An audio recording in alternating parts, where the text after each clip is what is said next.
Hej Verald, jag heter Zack the Demon Lord. Hey world, it is I, Zack the Demon Lord, and yet again another YouTube video. So, last time we talked about how you can learn a language, and today we have another good topic related to language, as you can tell from the title below. Today we'll be talking about the Swedish language, and what exactly it is, and some common things about it. But before so, I have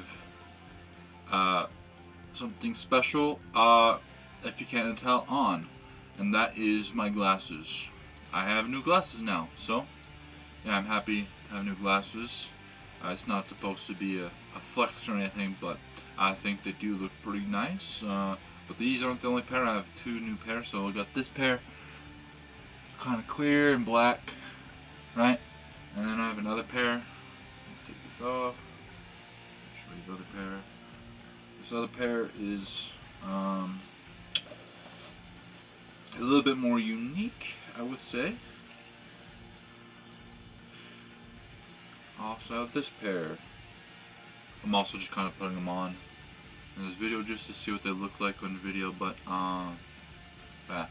Also have this pair, a purple pair of glasses that are it's not really flex or anything, but they're Adidas glasses, so it's kind of interesting. Never had a sports brand of glasses before. I've always had just kind of your generic glasses, so it's interesting to have some I guess more unique stuff. But yeah, let me put these back on and then we'll be able to get into the content of this video. Okay, glasses on, here, check. Let's get into it. So Swedish, what exactly is Swedish? Well, to start off, it's the language I begin all these videos in. When I say, hey, Verald, jag heter Zack the Demon Lord. Obviously Zack the Demon Lord is English, but I do try to pronounce it in kind of a Swedish accent. I don't know how well I do, but I do try. So, we'll start with the base information. Where does Swedish come from? Well, for those of you who couldn't guess it, Swedish is the language of Sweden. Ja, det är så. Svenska är Sveriges språk. Or språket. Yeah. Swedish is the language of Sweden. Who would have guessed? Not to be confused with Sweden in Swedish is not to be confused with Switzerland. For those of you who were like, oh, I used to learn Swedish, so you learn in Switzerland, right? Funny, but you're a little off and you learn a little bit more about Europe. Switzerland is a very different country, very removed from Sweden, very, very removed, and what I mean by that is Sweden's way up north, and Switzerland's quite a little bit more south. Switzerland is kind of bordered by some various countries. I think, Germany, France, Italy, and I think Austria. Quote me if I'm wrong, but I think those are some countries that border it. It's just, I'll have a map on this video, but you'll see the difference. Switzerland, language-wise too, very different. Switzerland is French, German, and Italian. That's their languages, more so the French and German. So, Sweden and Swedish are completely different. First point I wanted to make, because that does irritate some Swedes, is when you're like, oh, Switzerland, right? So yeah, that's Swedish. It's up north a bit. Sweden is part of, I guess, two geographical regions. The first one is Scandinavia, and the second one is the Nordic region, or Nordic countries. Some people have trouble distinguishing what this means, but I will simplify that for you. Scandinavia refers to the mainland Viking countries.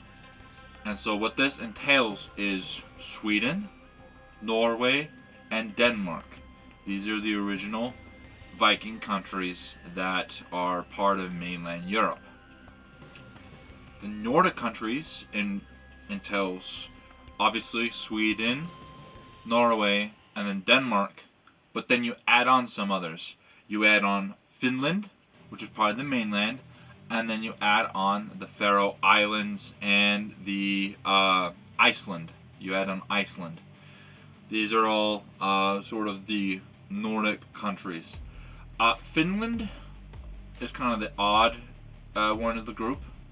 So the rest of the countries obviously have ties with the Vikings and just the travel of Vikings. But Finland is a little different story because the reason it's on there is, well, it's north, for one. That's what Nord means, is north, right? But also it's mainly for later on in the journey of Sweden, where Sweden becomes very attached to Finland. In fact, Sweden used to own Finland for quite a while. So yeah, because of that, if you look at modern day Finland, there's a reason they're still learning Swedish in schools, because they used to be owned by Sweden. Not anymore, obviously. They've been their own country for quite a long while, but that's why Finland is a part of that. Now I want to talk a little bit about maybe the similarities and differences between the languages of this area. So to begin with, excluding Finnish, all the languages that would be spoken by these Viking countries, these Nordic countries, originate from Old Norse, which is the language of the Vikings. However, there are some differences nowadays because of, obviously, it's been a long time. The Vikings existed between roughly 800 AD till 1200 AD, and obviously it's been hundreds of years after then. So there's going to be some differences. So if you look at the differences, here's what it's going to be. The Faroe Islands and Icelandic especially are going to have language that is more similar to what the Vikings spoke. If you look at the language of the Faroe Islands, I don't know exactly what it's called. And then if you look at Icelandic, it's very, very similar to Old Norse. Icelandic more so. But if you look at the mainland European Viking countries, so if you look at Norway's Norwegian, if you look at Sweden's Swedish, and if you look at Denmark's Danish, you'll notice that they are quite a bit different. And this is due to German influence. Essentially, basically, as Germany rose, they kind of spread their language around a bit, and this caused the Old Norse of the mainland to kind of evolve. And now we got Swedish, Norwegian, and Danish as it is today, because it has been affected by German, or what would be the original Germanic language back in those times. And if we look at Finnish, Finnish is just not even related. Finnish has its own language group, like it's not even connected to anything. Finnish is just off in its own little space. So, yeah, if you learn Finnish, you can say you're learning a very, very unique language that is isolated, as can be seen by its 14 cases, as mentioned in the last video. So yeah, that is how it's related, all those countries and their languages and stuff. So now let's get into some, I guess, other tidbits. First off, as I mentioned in the last video, there's an important thing to learn about any language, and that is the word order. Like English, Swedish is an SVO language. That means it's subject, verb, object. So using the sentence from the last video, the sentence of I eat fish, it is the same order of I eat fish. Or in Swedish, jag äter fisk. Yeah. Next tidbit, let's go over adjectives. Adjectives in Swedish are very interesting. And to understand the adjectives first, I will actually first talk about the articles. I'm pretty sure most of the world knows that there are European languages that have multiple different articles that reflect off of gender, right? You know, Romance languages have their masculine and feminine, and then the Germanic languages have their, or it's mainly just German nowadays, but they have their masculine, feminine, and Neute or neutral. Swedish, I don't know exactly which one's which, or if they even do that, but there are two different ones, and the way they do it is kind of interesting. You see, the words for a or an are respectively en and et. Kind of like with the Romance languages, and I guess the Germanic languages too, an is really just one, right? Same concept, except for in Swedish it's a little different because the other languages there's only one of them that's appropriately one. But in Swedish, you can use, when counting 1, 2, 3, 4, so on and so forth, you can use either en or et. Versus like in French where it's one is specifically un, but a versus an is un or une, you know? Or how in Spanish it's like un or like una, and then one is uno. So a little bit different there. Because en and et is a and an, and both one as well. So it's exchangeable. What's unique about Swedish, though, that makes it a little bit more unique, is how it applies or attaches itself to switch up. Like, so to explain, with articles, there's a and an, like, or a and un, sorry, or an, and then there's the, right? The difference being a and un is obviously one of something but not specific, and the is like one of something but it's a specific thing. Like when you say a chair, it's just a random chair and then just one of them. When we say the chair, it's one of them but it's a specific one. And the way Swedish does this is those same en and et come at the end of a word. For example, we could say en man, a man, or we could say mannen, the man. Okay, that's one example. Let me think of an et. We could say, for example, et brev, which is a letter, or brevet, the letter. That's how Swedish works. Is the a and the is just kind of switching places, but the is physically attached to the word, but an is not. It's separated. So that's a unique thing about it, which then connects to the adjectives. Adjectives follow a sort of pattern. So basically, when you learn adjectives, you'll learn the base form, right? For example, we use the word grå. Grå means gray. So let's add wolf. Wolf is varg. Grå varg. That's the base, right? Now we're going to switch the word. And I don't know if this one actually works, because some of the adjectives are kind of funky. Maybe I'll think of a different word real quick. We'll do viktig. Viktig means important. So, important wolf. Viktig varg. Okay? Because varg is a N. It's an N word. E-N. It uses N. Okay? Because it would be N varg or N varian. Or, sorry, varian.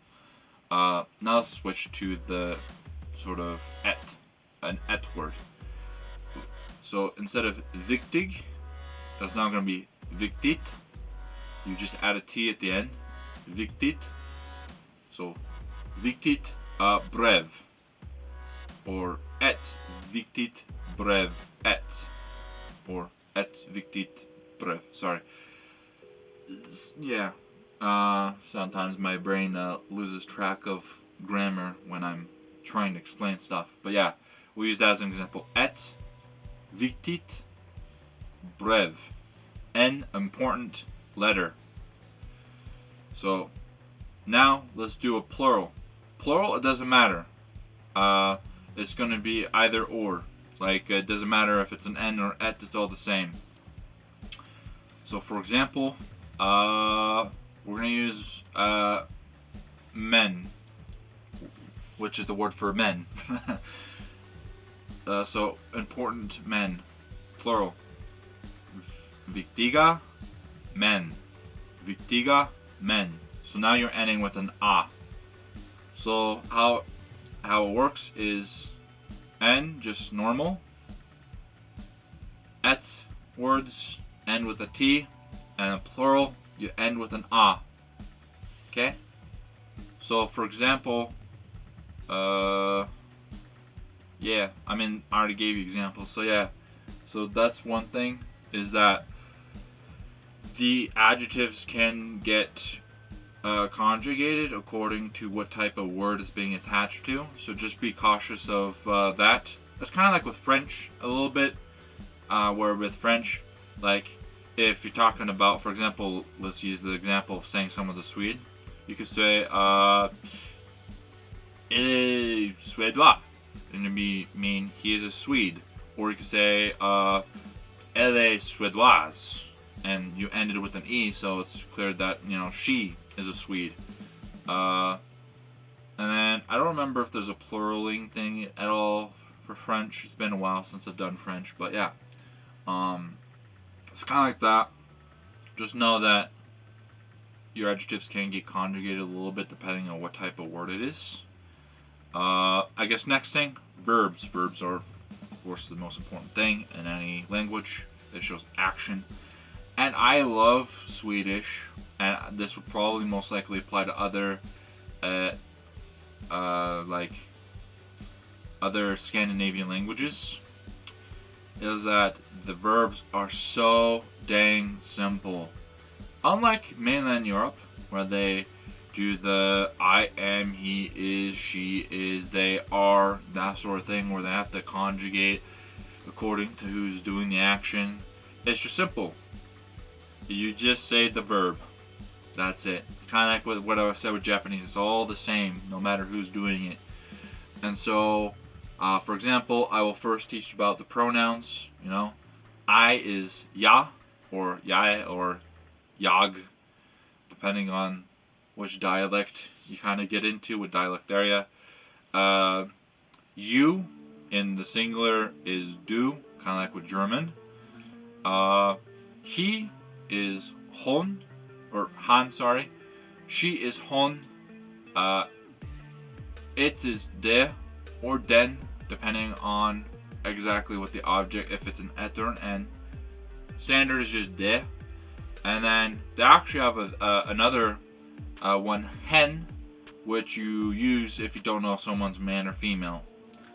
And then going to the plurals, there's, so we is vi, you plural is ni, and then they is dom. Dom is kind of unique though, because it's spelled D-E. And this is another thing we'll get into, is that Swedish does have some interesting pronunciation rules.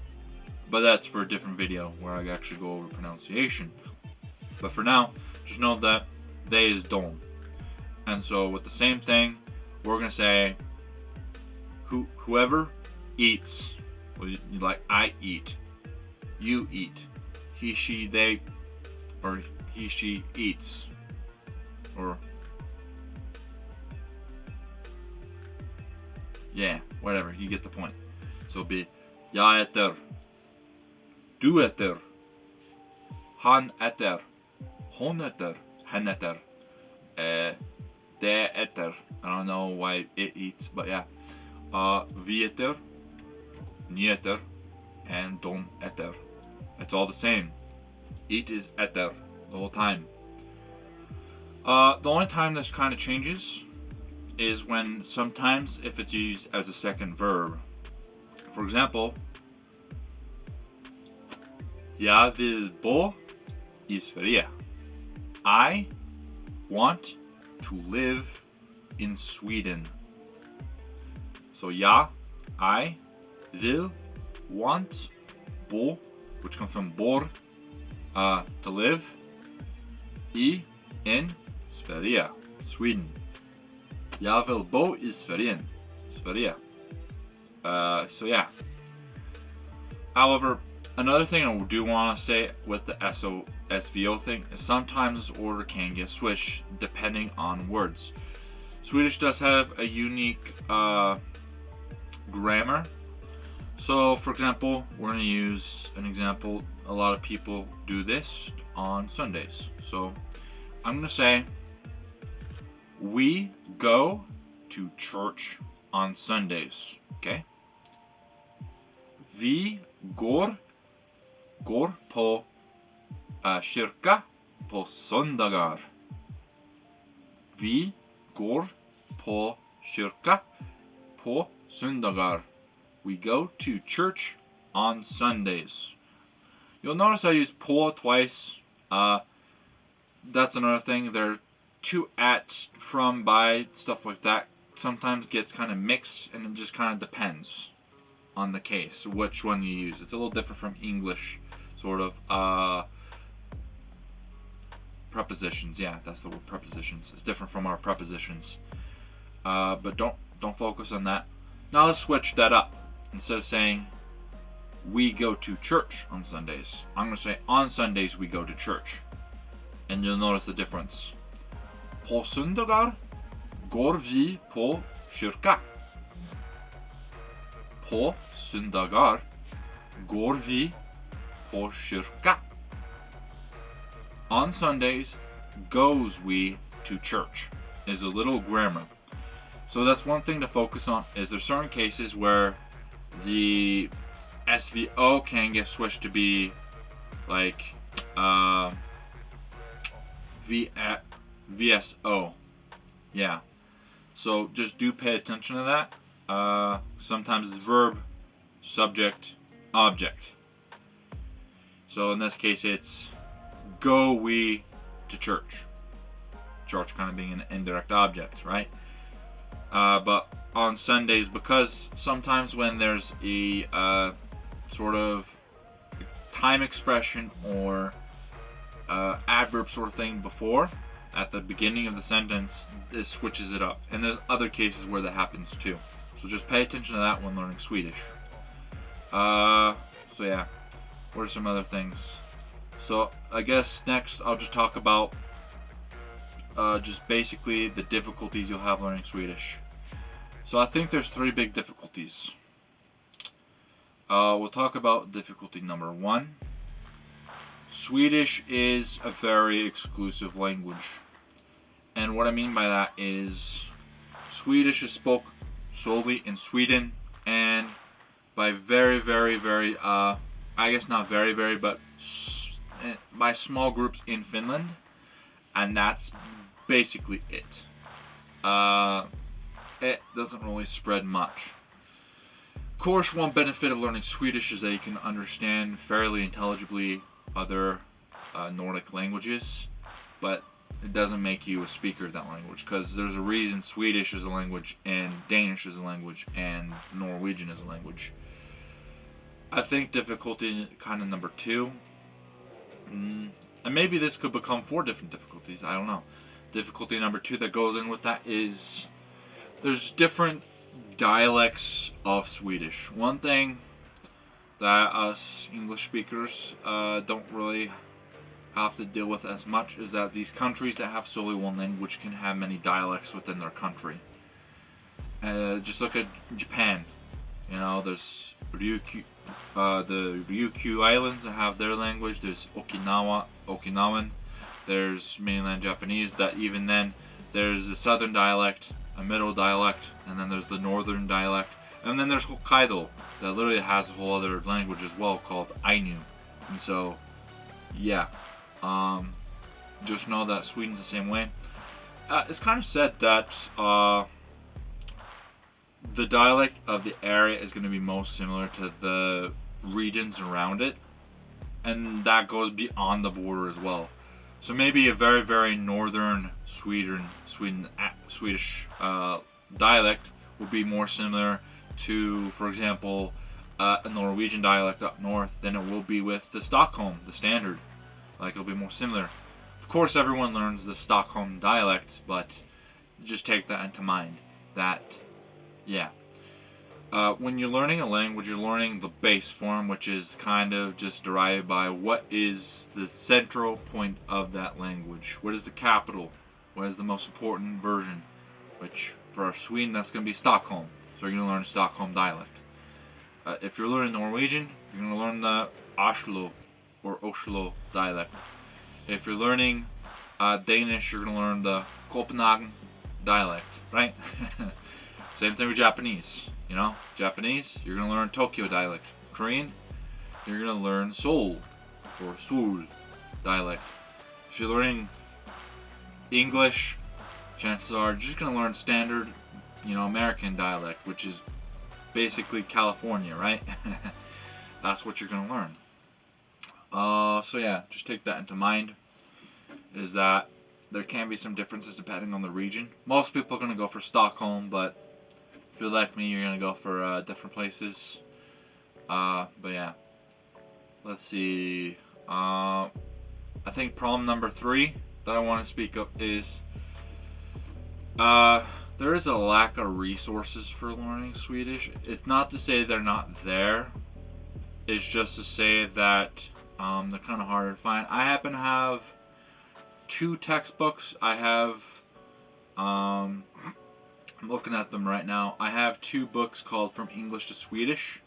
I have From English to Swedish 1 and From English to Swedish 2. They're by an author whose last name is, can't really read it. I think it's like Helgren. That's what I kind of make out from here. And then I have another book called Complete Swedish. There's a textbook company called Complete, and they have other ones like you can find Complete Norwegian or Complete Chinese or Complete. I saw one for Classical Greek, as mentioned, at my local bookstore. But that's what I have is Complete Swedish. And I don't remember. I think one of the authors for that, they have the last name of Hake. Don't quote me though. But yeah, they're really good resources. They've really helped my Swedish. But that is one thing I want to talk about. It's kind of hard to find resources for that. At least it's probably easier for an English speaker to find resources for it. And I imagine even more so if you actually live in a Scandinavian country to find resources in your language. But as far as for English speakers, if you live abroad, probably not very easy to find good resources. And a similar problem that goes into that, which could be titled as problem number 4 maybe, is that with Swedish, it's going back into the exclusive language thing, is Sweden is basically very high ranking in the foreign countries with very good English speakers category. Sweden ranks number 2 for best English speakers in a foreign country whose native language is not, or official language is not English. And they're overtaken by the Dutch or Netherlands. Netherlands is number 1, Sweden is number 2. Which for me is kind of a pride spot, saying that I have ancestors from both countries, right? Not the brag or anything, but it's kind of cool to know that they rank number 1 and number 2. Sorry about that split, but yeah, and I didn't realize it split until way late again. But as I was saying though, Sweden ranks number 2 for English speakers in a country whose language of nativity or officiality is not English. They rank number 2. That means they have a lot of English speakers. And what this means is, if you live in Sweden and if you're traveling in Sweden and you're an English speaker, there's a lot of people that speak English. So this can create 2 problems.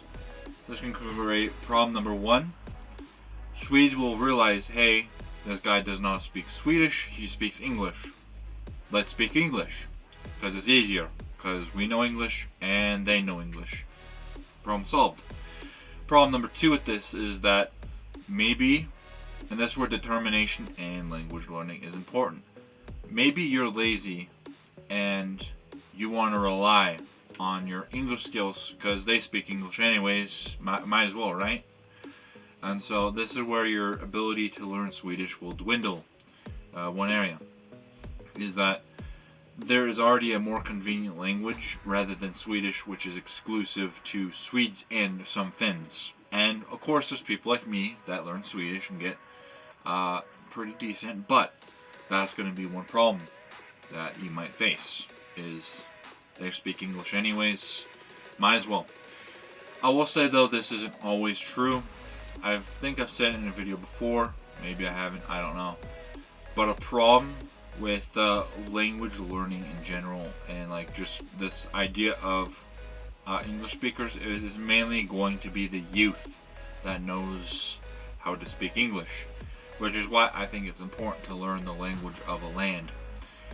Of course, not to say that no old people in Sweden speak English, but it's just to say that the chances are it's going to be an old person that does not speak English. Just look at Japan. Japanese, you know, or Japan or whatever. You know, it's the young Japanese. They're the ones that know a lot of the English or have proficient English skills. But if you look at the old people, the Oji-sans and the Oba-sans, like, they're not gonna. The chances are they won't speak English at all. Going to Korea as well, you know, those harabojis and harmonis. I can tell you, I lived in Korea. A lot of them did not speak a lick of English, and when they did, it was very hard to understand. But you speak to a youth, you know, someone young, and there's a high chance that they speak some English. Now, I will say, Sweden's a different case, but in the Asian case, it's hard to get youngsters to speak English because they're a little shy and aren't sure of their skills, which I think is a faulty that happens when learning a language. As said, a problem of learning languages is that since you're a baby, you'll feel like when I speak, I'll sound like an idiot. Don't speak because I'm scared. Don't be scared. They should realize that you're new at the language. You weren't born in Sweden. That means you won't know Swedish off the bat. You are learning Swedish. So just practice, practice, practice. That's going to be the hard thing though too, is you need to face, you need to face the music. The reality of the situation is you're not a Swede. And that means you're going to have to keep using it until you become Swedish, like with your Swedish. And then there's the final problem that I wanted to save for the end. And that is Swedish spelling and pronunciation. Swedish is kind of like the English language in the means of not everything spelling wise makes sense. But here's where it's different. It's less so about vowels, like with English, and more so about consonants. There's just consonant pairs in Swedish that just don't make sense. For example, if you know the big YouTuber PewDiePie, you would know that he's Swedish. And his name is Felix Kjellberg, or Kjellberg. The problem is though, if you look at the sh part of his name, it's KJ. KJELLBERG. Kjellberg. But it looks like Kjellberg. Instead of using SH, they use KJ, and it makes little sense. But the thing is there's a bunch of these sh sort of combos that just look at it and say, I don't know who came up with this idea, but I'll try to memorize it. I'm not perfect with the sh and the other noises. I mean, I can make them, but reading them is just a pain. Let me just tell you that. That's one big thing, is just spelling. Spelling. There's a lot of confusing spelling in Swedish. I said mainly with the consonants. The other thing is not hard to really get with the game, but Swedish does have 3 extra vowels. They have and O. As you'll see on the screen somewhere, here on the screen, E and Ö you could recognize if you learn German, because they're the same letters as are from German. This A with the umlaut and this O with the umlaut, they make the same exact noises basically. And then there's O, which is an A with a sort of circular O above it. And the trick to this noise is like you start with O and then end with O. So yeah.